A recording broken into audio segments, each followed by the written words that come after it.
Imagine waking up one morning and realizing that the person staring back at you from the mirror is not you. Not entirely. Their face, yes. Their gestures, yes. But behind the eyes you see something foreign, a shadow that does not belong to what you once called your self. It is not just fatigue, not just passing sorrow. It's older than yesterday's worries, deeper than today's stress. It's a ghost stitched into you long ago, perhaps when you were too young to understand what was happening or too overwhelmed to resist. Now you live with it as if it is part of you, though sometimes you suspect it is not. Where do you end, and where does this other presence begin? Every choice you make, every word you speak, every mask you wear in public, it carries the imprint of this phantom. Some days it hides, some days it screams, but it is always there. And here's the jarring realization.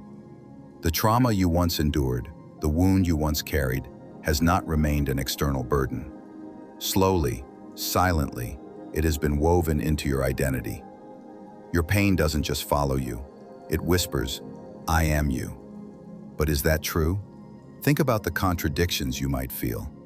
You recoil from the memories, you despise the scars, and yet, without them, who would you be? Would you recognize yourself if those moments were erased? Would you even know how to live untethered from them? This is the cruel paradox. You want freedom from your pain, yet fear that without it, you'd dissolve into nothingness. Isn't it unsettling that so many of us introduce ourselves not by what we've built, but by what we've survived? That people soften their voices when they say, "He's been through so much," or "She's stronger because of her past," as if to suffer becomes a credential, a definition, maybe even a throne we never meant to sit on. But then, why? Why would something that once harmed us become the very foundation of our sense of self? Consider the possibility that we keep our pain alive not merely because it lingers, but because we cling to it. Imagine one part of you, desperate to heal and move forward, and another, terrified that losing your wound means losing your story. Could it be that trauma, the thief of our freedom, becomes the guardian of our identity? And if that is true, then what does it say about the very concept of identity itself? Is identity just a collection of experiences, both joyous and catastrophic, stitched into a narrative you tell yourself? If trauma occupies the darkest chapter, then ripping it out feels like ripping out pages that keep the book coherent. Without those pages, would the story collapse into incoherence? Would you become a stranger to your own life? Or is that fear itself the trick? Do we mistake the echoes of our trauma for our authentic self, failing to see that the true self once existed before the wound? Like a tree that grows around rusted barbed wire, we begin to believe the metal is part of the trunk. But was it ever? Here is the great question then, the unsettling one that perhaps you've avoided when you distract yourself in busyness, intoxication, or shallow conversation. Are you living as yourself, or as your trauma pretending to be you? Look at your desires. How many are shaped not by what you naturally love, but by what you've been denied? Look at your fears. How many are carried not because they are rational, but because once upon a time, someone wounded you? Look at your relationships. How many do you hold on to or push away, not because they fit you in the present, but because they echo some unresolved pain from the past? And here is what makes it strange. Your trauma is both invisible and unmistakable. Strangers may not see it. They see only your polite smile, your casual gestures. But those closest to you feel it, even if they have no words for it. It leaks in subtle ways, friction in intimacy, mistrust where none is warranted, defensiveness when no one is attacking. So you walk the earth as a mystery, even to yourself. Half you, half something else. A fracture that becomes the face you present to the world. But must it be that way? Must your scars be permanent architecture for your identity? Or is there another path, a way to unthread the stitches and remember who you were before the wound was carved? That is where the journey begins, with the recognition that your trauma is not just something in your memory, it's in your reflection. And perhaps the most urgent, terrifying, liberating question of all is this: what if the very thing that kept you alive has also kept you from truly living? The hidden problem and its psychological, philosophical roots. It begins quietly, almost invisibly, a survival response etched into the nervous system. When the unbearable happens, abuse, abandonment, humiliation, betrayal, the psyche scrambles to make sense of chaos. It does not simply log the event into memory as one might record a birthday or the smell of rain. No, trauma is encoded differently. It is written in fire. Neuroscientists describe how intense stress hijacks the amygdala, flooding the body with fear chemicals, while the hippocampus, the brain's archivist, becomes disoriented, turning the moment into a tangled knot rather than a neat chronological entry. This is why trauma is not remembered in tidy sequences, but relived in fragments. A sudden smell, a sound, an image that resurfaces like a ghost at the wrong time. It is not past, it is ongoing. And when the unbearable continues, or when the psyche cannot integrate it, something stranger happens. We begin to organize our whole sense of self around the wound. The wound becomes a compass, the silent architect of identity. To survive, the self adopts its contours, like water poured into a cracked vessel. Carl Jung once wrote, "Until you make the unconscious conscious, it will direct your life and you will call it fate." This is the hidden problem with trauma. It infiltrates identity unconsciously. What you call your instincts or personality may in fact be nothing more than adaptations to wounds that were never healed. You think you are cautious in love. In reality, you may be terrified of loss. You think you are ambitious in work. Perhaps you are simply desperate to silence the ancient whisper that said you were worthless. Nietzsche, ever suspicious of hidden motives, might have smirked at this. He warned of the resentment bred from wounds never faced, an undercurrent of bitterness that fashions morality, self-image, and even entire cultures around the alchemy of pain.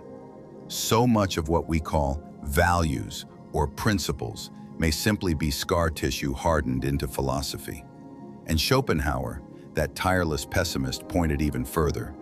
He spoke of existence itself as an endless cycle of suffering, suggesting that our attempt to gain meaning from pain is not noble, but inevitable. To live, according to him, is to cling to identity forged by suffering, because the will beneath it all, the blind striving force of life, knows no other language. But why does trauma, among all human experiences, wield such disproportionate power over identity? Partly because of its intensity, yes, but partly because of the stories we tell ourselves, and those our culture rewards. We live in an age that romanticizes the survivor archetype. Tragedy is often mistaken for authenticity. The scar is proof that you have lived. Society whispers that without some brokenness, your story is thin, flimsy, almost disposable. People rarely gather to hear about the years you were happy. No, they want the confession, the dark night, the valley of shadows. And so we hold tight to these shadows, polishing them into identity because they make our existence legible to others. But Viktor Frankl, who endured suffering deeper than most humans could imagine in the concentration camps, warned of a subtle danger here. While he recognized that suffering can be transfigured into meaning, he resisted the idea that suffering itself should be courted or idolized. His message was not, make trauma your identity, but discover the freedom that exists even within trauma to choose your response. A far more difficult task than enshrining pain as personality. Still, the unconscious does not ask permission before decorating our lives with unfinished grief. Consider a child whose parent abandoned them. The unspoken conclusion forms early. I am not worth staying for. That belief crystallizes as permanent truth, and the child grows into an adult who may sabotage love, push intimacy away, cling too tightly, or never trust stability. None of these actions is random. They are logic sculpted by an old wound masquerading as an immutable character trait. What is tragic and almost eerie is how invisible this process feels. People often defend their trauma-shaped selves with remarkable conviction. "This is just who I am," they say with pride, never realizing it is not who they are at all, but who they became in the presence of injury. The philosopher Jean-Paul Sartre insisted that humans are condemned to freedom, forever responsible for shaping their own essence. And yet, trauma bends this truth into something cruel. You feel free, but your choices are chained to a script you never consciously wrote. It is like walking through life as both the actor and the understudy for someone else's tragedy. At its root, this is the hidden prison, identity constructed not as you wanted, but as you endured. And herein lies the paradox more haunting than any other. Trauma gives people the illusion of solidity. The wound feels real, while the possibility of life beyond it feels hollow, abstract, untrustworthy. So we cling to what hurts us because, paradoxically, it is the foundation beneath our feet. Yet if you look closely, if you peel back enough layers of memory, pain, and self-narrative, you feel the tremor of an uncomfortable truth. Trauma is not identity. It only feels like identity because it has lingered so long that we mistake residence for essence. Just because something has built a home in your nervous system does not mean it belongs there. The philosopher Aldous Huxley once said that, "Experience is not what happens to a man. It is what a man does with what happens to him." Trauma becomes identity precisely when what we do with it is nothing. When it calcifies, when it is allowed to expand unchallenged, weaving roots through our habits and thoughts until we no longer remember life before its presence. So the hidden problem is not simply that trauma happens, or even that it hurts. The problem is that it colonizes. It colonizes the psyche until the self can no longer imagine independence. A colonization so complete that when the walls begin to shake, the prisoner clings to the bars, fearing liberation more than captivity. And this is why trauma becomes identity, because to reject it feels like rejecting the truth of our own existence. But what if this truth is a counterfeit? What if everything you believe about yourself has been quietly bent around a wound you never asked for? The danger of living as trauma is not simply personal. It ripples outward, in families, in societies, in cultures. What begins as a scar inside the individual becomes a hidden architecture shaping history itself. The consequences, vast and unseen, deserve their own exploration. The unseen consequences. You carry your trauma the way a city carries its ruins, visible and invisible at once. Some ruins stand tall, easy to point at, the obvious scars, the easily named fears. But others lie buried under layers of infrastructure, beneath the sidewalks and skyscrapers of an apparently normal life. The old architecture remains, cracked foundations, swallowed temples, unhealed places that dictate the shape of everything built above them. You don't see it daily, but you live on top of it. This is the unsettling truth. Trauma, when left unexamined, doesn't stay locked in the past. Its fingerprints smear every corner of the present. Even when you think you've outrun it, your nervous system remembers. Your choices bear its watermark. It is there, in the job you refuse to apply for, not because you lack competence, but because some hidden part of you whispers, you don't deserve more. It is in the partner you tolerate, even as they erode your spirit, because deep down a wound insists, this is the best you will ever get. It appears in your inability to trust joy. When something beautiful arrives, you flinch, waiting for it to be taken away, as though happiness itself were a trickster lying in ambush. From the outside, your life may look productive, even enviable, but on the inside, you have become like a marionette tugged by strings you forgot existed. The tragedy is not only personal. These consequences seep outward, saturating our collective behaviors, relationships, and even civilizations. Humanity is, in many ways, nothing but a field of unexamined wounds, building empires out of scar tissue. Think of politics. What is ideology, if not the grand projection of unresolved fear and desire?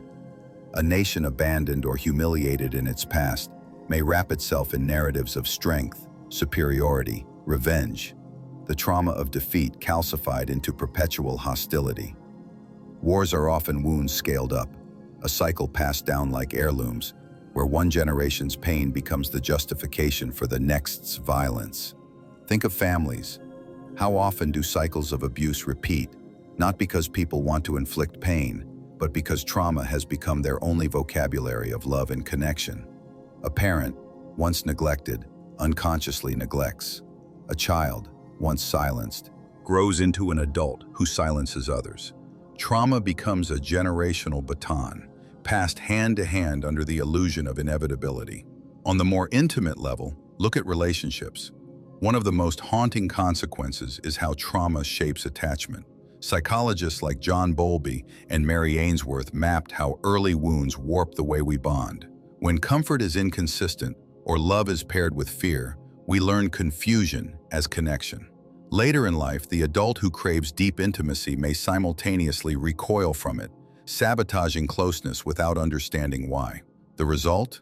Loneliness in the presence of love, a sense of exile even while standing in someone's arms.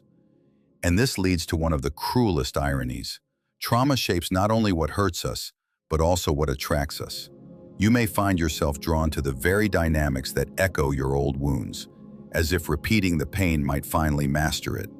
The child abandoned grows into an adult magnetized by emotionally unavailable partners. The one bullied gravitates toward domineering figures. The psyche repeats what nearly destroyed it, mistaking familiarity for safety. Even on a neurological level, research shows how trauma rewires reward circuits. The body becomes addicted to patterns of high arousal, conflict, and fear. Calmness feels alien, even boring. In this sense, healing itself feels threatening. You recoil not because you love suffering, but because your nervous system recognizes chaos as home. Imagine the paradox here. Safety feels unsafe, stability feels like danger, and so the cycle continues. Zoom out further, and you'll see how entire economies are built on this. Consumer culture thrives on the exploitation of insecurity. Advertising whispers to the wounds shaped long ago. You are not enough, but buy this, and maybe you will be. Billboards don't create the emptiness, they feed off of it. Trauma becomes currency, mined for profit, commodified into lifestyles. But perhaps the most insidious consequence is internal, the way trauma erodes possibility. Not possibility in the shallow sense of career or achievements, but possibility as an existential condition, the open horizon of being. A child is born with raw futurity. They could become anything, love anyone, inhabit any rhythm of life. Trauma contracts this expanse into a tunnel. Suddenly, the world is not a canvas, but a corridor with walls echoing. Don't go there. Don't try that. You know what happens. This is the tyranny of the unseen.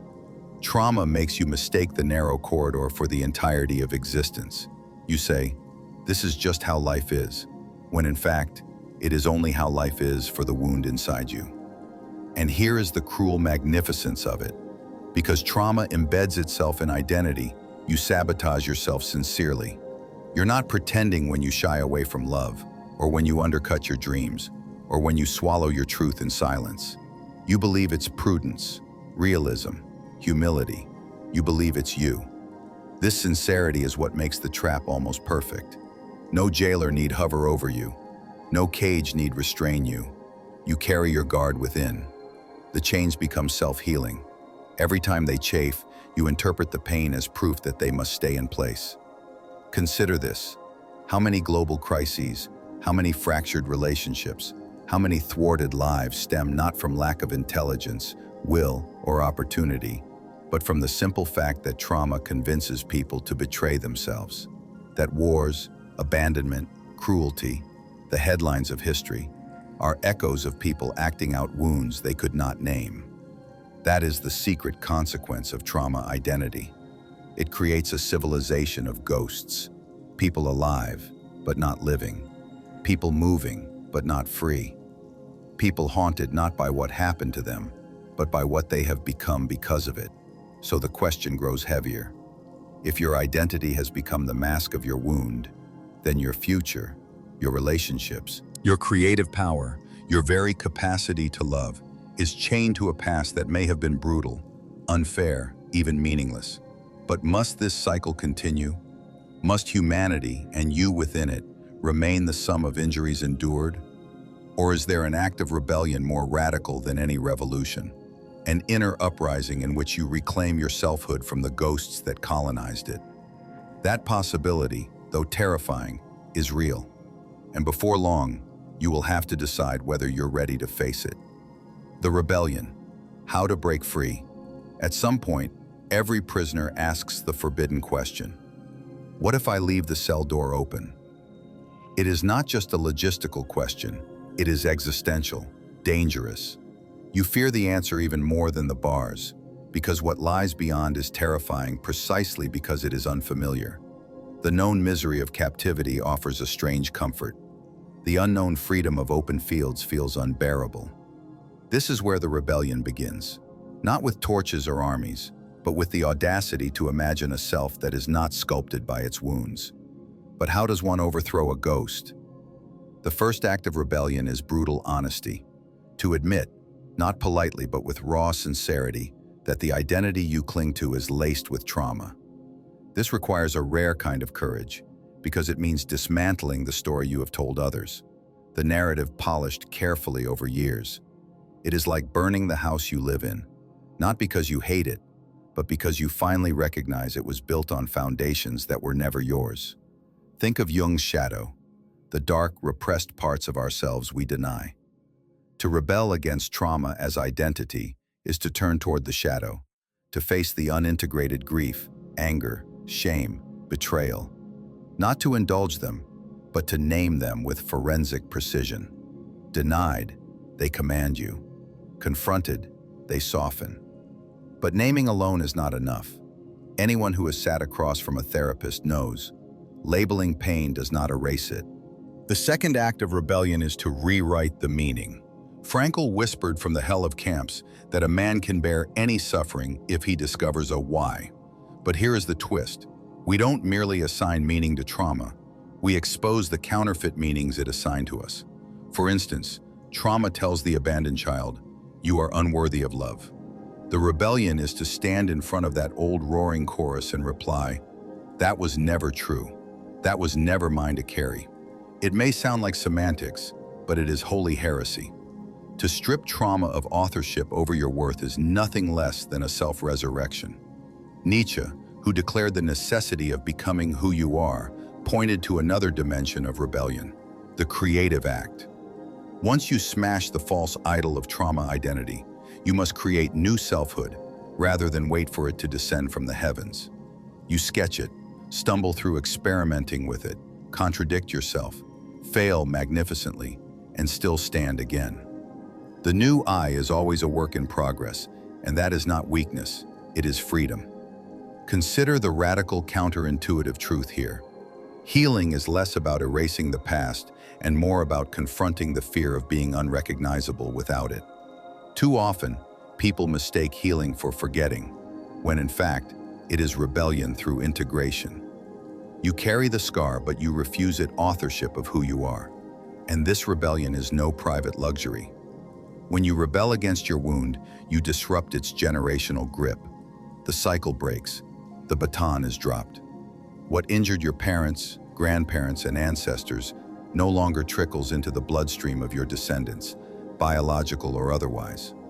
Rebellion ripples, not because you stand on rooftops proclaiming liberation, but because you simply stop repeating the script. Practically speaking, rebellion can take many strange forms. Sometimes it looks like therapy, not a sterile clinical ritual, but a battlefield disguised as conversation where you slowly unmask each enemy voice in your head. Sometimes it looks like art, scribbling the unspeakable into poetry, painting the memories onto canvas, turning your haunted house into a cathedral of expression. Other times, it is almost laughably small, choosing to trust when your bones scream against it, choosing to rest when the trauma-trained voice insists you must keep running, choosing to say, "I deserve this," after decades of whispering, "I don't." Rebellion is not glamorous. It often feels like weakness, like trembling hands, like tears you'd rather hide. But that is the point. Trauma taught you that survival meant silence and armor. Rebellion is precisely when you put down the armor and live anyway. And yet, beware the false rebellion. There is a counterfeit freedom, the kind sold by slogans, self-help platitudes, or catharsis for entertainment, that masquerades as liberation while leaving the old cage intact. The true rebellion is quieter, stranger, deeper. It demands consistency, accountability, and a reorienting of how you interpret yourself. A person who rebels against trauma will begin to sound strange to others. Why? Because society often prefers you obedient to your wound. Friends and family may recognize you less, not because you have betrayed them, but because you have stepped out of the role trauma once forced you to play. This is the lonely edge of revolution. It costs you the comfort of recognition. But what is the point of being recognized if it is only your wound they salute? Here again, Nietzsche's call echoes. You must become who you are.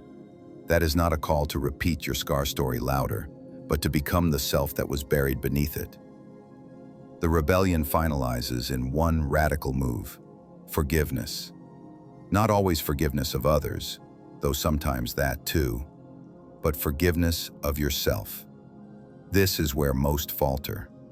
You see, part of trauma's stranglehold is the quiet shame that you somehow deserved it, invited it, failed to stop it. To forgive yourself is treason against the regime of guilt. It is the vow. I was injured, yes, but I refuse to live as the injury itself.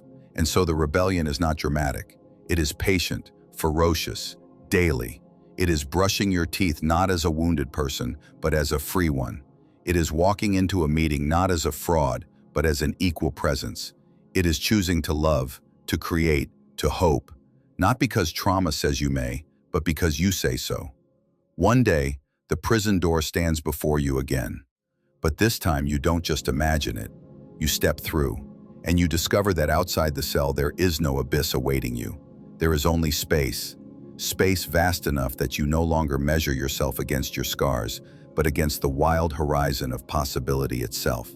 It is here, in this open expanse, that the final, most powerful realization waits. The ultimate truth, the final, most powerful realization. There is a moment, subtle but unmistakable, when you realize the rebellion against trauma is not merely about survival, not even about healing.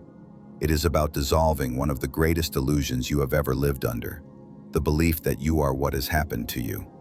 This illusion is persuasive because it feels solid. Trauma tells stories in the language of permanence. You are broken, you are worthless, you will always be afraid, you will never escape me. But here is the ultimate truth waiting on the far side of the rebellion, the truth that shatters every counterfeit version of the self. You are not your trauma, you never were. You are the awareness in which it occurred. Think carefully. Trauma struck you, carved through your nervous system, altered your habits, shaped your early steps into the world. Its residue is real, but the self that witnessed it, the I beneath experience, was never destroyed. At every moment, while suffering wrote itself across your body and mind, the raw consciousness that observed it all remained intact, untainted. That is the final liberating revelation. Your deepest identity is not the scar, but the sky that holds the storm. Philosophers have circled this truth for centuries. The Stoics spoke of the inner citadel, the place within untouched by external catastrophe. The Buddhists taught of the spacious self, where suffering is observed, but not equal to being. Similarly, Eckhart's mystical Christian insights hint that the soul is not defined by worldly afflictions, but by a silent ground of being that no trauma can profane. Even within psychology, this truth emerges. Trauma shapes the ego, the constructed sense of self. But underneath the ego lies the observing consciousness, the field of awareness where healing begins. Modern mindfulness practices guide people toward this realization, that when you notice your trauma, you demonstrate you are something larger than trauma itself. After all, who is this you that can witness the wound? And yet, this seems almost too simple. If you are not your trauma, Why does the illusion persist so stubbornly?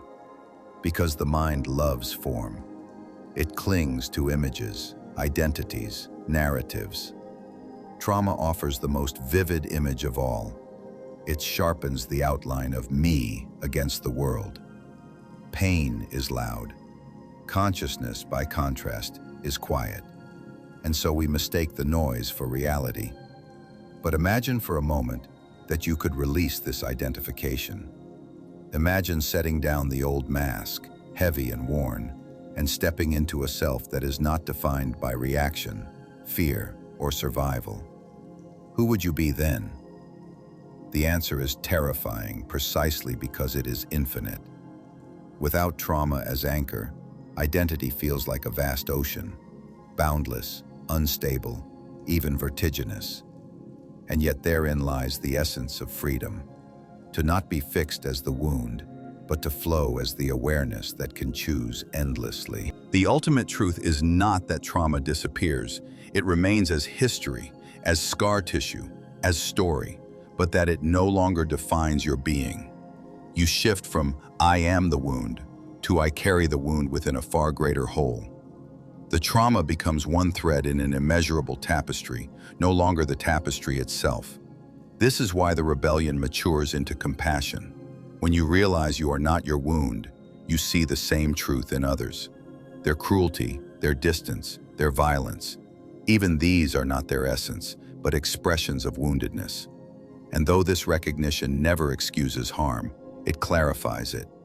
People act from injury, not from essence.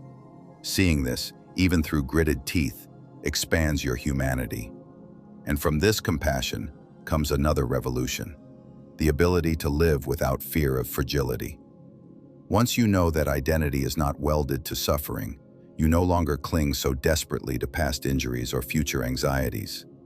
This opens space for joy, resilience, even risk. Your life shifts from damage control to creative expansion. The cinematics of this shift are breathtaking. Imagine standing at the edge of a cliff overlooking the sea at dawn. Behind you, the prison of trauma-made identity. Before you, the horizon, blistering with light. For years you thought yourself too broken to step forward. But in this revelation, you realize you are the very capacity to step forward. You are not the chains that dragged you. You are the ocean, the cliff, the dawn itself. Albert Camus, contemplating the absurdity of life, wrote of the choice to live fully, even when existence feels fractured, meaningless. In this same spirit, the final truth invites you not to deny trauma, but to embrace the fullness of being that transcends it. Yes, the absurd, the brutal, the unfair, all happened, but you remain more vast than all of them combined. Think of a canvas.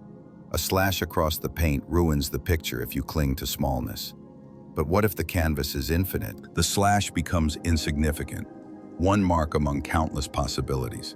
That is you, infinite canvas, infinite awareness. The wound is real but not definitive. This realization is not just intellectual, it must be lived, daily. In the moments when your wound tries to reassert itself, when old fear surges, when shame whispers, that is when you return to this truth. I am not the wound. I am the awareness within which the wound speaks, and I choose not to listen as if it were my essence. Here the narrative turns poetic, because words can only approximate the freedom of this realization. It feels like breathing for the first time after years underwater, like discovering that the lock you rattled for decades was never even clicked shut, like standing naked in the sunlight, terrified and radiant all at once, realizing that you don't have to explain yourself through pain anymore.